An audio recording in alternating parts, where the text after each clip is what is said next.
Hey guys, so I wanted to come to you with a video this evening. Just talking a little bit about my spiritual awakening and my experiences. This is something that I want to do with you guys like on a weekly basis so that we can sit here and we can talk about our spiritual awakening, our experiences together, um, figure out ways to help each other, give out some advice of what helped you. I can tell you what helped me. Um, how I even began to realize that I was experiencing a spiritual awakening. Because I know at one point I wish I had had somebody who shared that information with me. Um, Unfortunately, I didn't, but fortunately, I had YouTube, and there are so many informative channels here on YouTube that can help you in so many ways. Um, I found so many great channels that gave me awesome information, ways to deal with the symptoms of spiritual awakening, and just teaching me different tools that I needed to make it through some of the rough patches. This will probably be broken up into a couple of videos because I would hate to sit here and try to like tell all of that at one time. That would be crazy. So, if you guys enjoy these videos, like, share, comment, subscribe. Let me know what you've been through. Let me know how long you think you've been awakened for, and what were some of the signs that let you know that it was time to get on your life path and your journey that you were here to experience. What made you realize that you were down here to learn a lesson? And that if you did not learn that lesson, that you would have to repeat it. Um, so going right into my story, um, I realized that I was kind of different at a very early age. I could see things that other people couldn't see, and I could feel your sad feelings. That stayed with me forever. That stayed with me until I got about 11 or 12 years old. Then I really couldn't see things. I couldn't see people. It was like the veil was over my eyes. Or was it lifted? No, it was over my eyes. But I still remained an empath all that time. Um, I had a few traumatic events like anybody else, like most people who become spiritually awakened, most star seeds, empaths, like we experience traumatic events in our lives, and we start to realize at some point that we're totally different than other people. And that's a hard pill to swallow, especially as a teenager when we spend most of our time trying to fit in a world that we were not made to fit in, unfortunately. um that was hard for me to deal with. That was hard. I felt like I was always trying to fit in with the crowd, and it was never that I was not accepted, but I just always felt like I didn't fit, like I didn't belong with this group of people that I'm here with. And something about it was just like a little different for me. And I had friends. I mean, I wasn't antisocial like you'll hear some people say they were antisocial and they didn't have friends, and they went through these crazy things. I went through some crazy stuff. But I've always been a fighter, and I'm still a fighter to this day. So I made it through.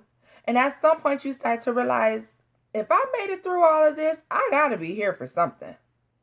I have to be here for some greater purpose if I made it through all of these crazy things, right? So, um I want to say the very first sign for me that someone or something was trying to get my attention spiritually was I began to see numbers synchronicities. I began to see 1111, 1212, and 555. I saw them so much throughout my work day. If I looked at a piece of paper, I look at my laptop, I look at my phone, I look at my desk, the computer on my desk, I see 555. I saw it everywhere. I saw 1111 everywhere. And at one point I started thinking to myself, Well, great. I've trained myself to look at the clock right at these times because there's no way that I just keep seeing this. And so at some point, curiosity peaked. I said, well, let me Google this number and see what this number means. So I Googled 1111 and it came up as an angel number. And then I started realizing that these were all angel numbers. I started typing them all in. Hey, okay, so what does this one mean? And what does that one mean? And when I started doing that, I said, well, I'll be damned. You guys, there will be cursing. There will be some cursing. Let me just put that disclaimer out there. I'm gonna curse. I'll try my very hardest because I am a work in progress still not to do it. But I cannot make you any promises at this time. So moving right along. Somewhere I read that I should think about what it was that I was thinking about at the time that I saw that number, because a lot of times that will be the answer to the question or help with what I should do about the thing that I was pondering on. And I started doing that, guys, and my life started to change. If there was something that I was thinking of and I really didn't know what to do, it was like the angels would kick in. My angels, my spirit guides, somebody would just put a number in front of me. I would look up and say, oh, wow. And I look it up and bam, there it is. And it helped. It helped. It helped. So the very next thing I would say that I started to experience was a disconnect from people. And guys, I have to be honest with you. You could ask anybody who knows me. I was a you know what. Okay? I was a you know what. A mean you know what. A mean you know what. Oh, hold a grudge, baby. Oh, I'm going to hold a grudge. I'm going to hold a grudge. I'm going to hold a grudge so good that you probably feel it after you left here. You could be well on your way to meet the Lord, and I would still have that grudge, because that's just how mean I was at one point. And mean old me started looking at people like they were nuts when they would say mean, nasty things, because I had begun to get away from that. It just, the idea of being mean and nasty turned me off completely. I was disgusted with myself with some of the things that I had said to people. And so I started looking at other people like, wow, how could you say that? And that struck me as strange. And because I started doing that, it was almost like a disconnect was created with a lot of people in my environment. A lot of people in my environment no longer resonated with me. They didn't resonate with me. I realized we didn't have the same mindsets. We didn't feel the same way about certain things. And sometimes I would ask them like, well, you sure you feel that way? You don't think that was a little mean? I don't know. And they were asking me, what's wrong with you? And I'm looking at them, well, no, what's wrong with you? Like, that's not right. And it was this great feeling like I needed to right these wrongs. And baby, when I tell you, that was the furthest thing from my mind. Usually I would have been the person sitting there like, they asked for it. They asked for it, and so they got it. And here I am now being the one saying like, I don't think that was nice. I don't think you should have said that. I think there might have been a better way to handle that. I don't think people were shocked. And because I started making that change, people started to back off of me a little bit. And at first I got upset and I couldn't understand. But then I realized, I said, you know what? Nope. This is the way things is supposed to be. It was like that voice in the back of my head and my spirit guide saying like, no, let them go. Let them go. They can't go with you where you're going. Literally, guys, you have to understand when you begin your spiritual awakening, there's so many people you can't take with you.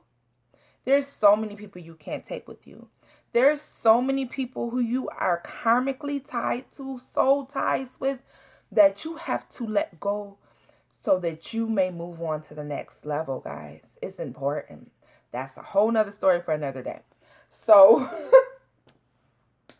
after that, and me just really embracing the fact that I was an empath.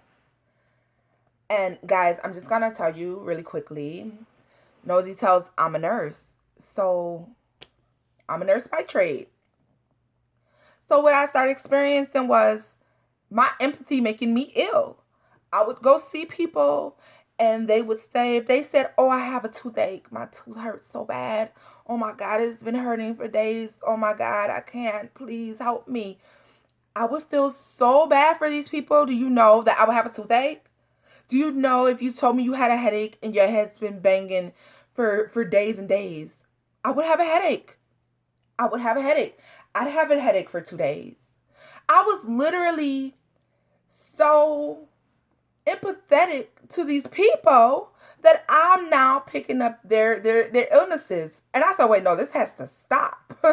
Because I was starting to stay pretty sick, guys, because I was feeling so bad for these people that I literally was picking up whatever illness that they had. You got a toothache?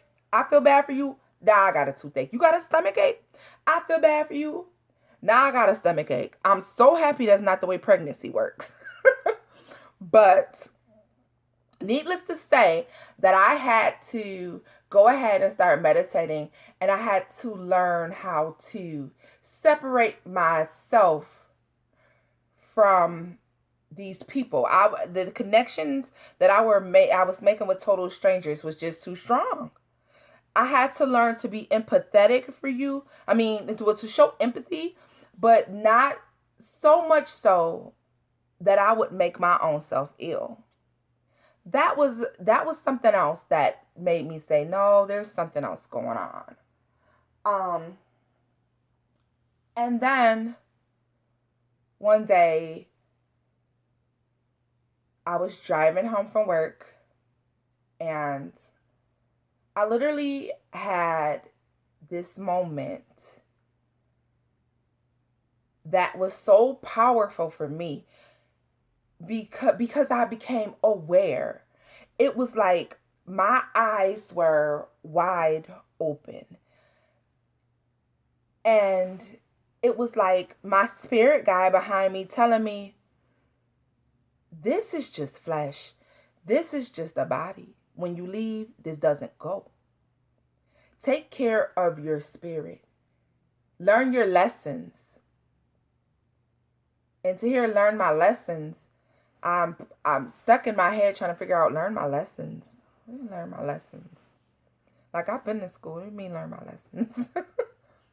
Finally, going on YouTube, using all these great channels on here.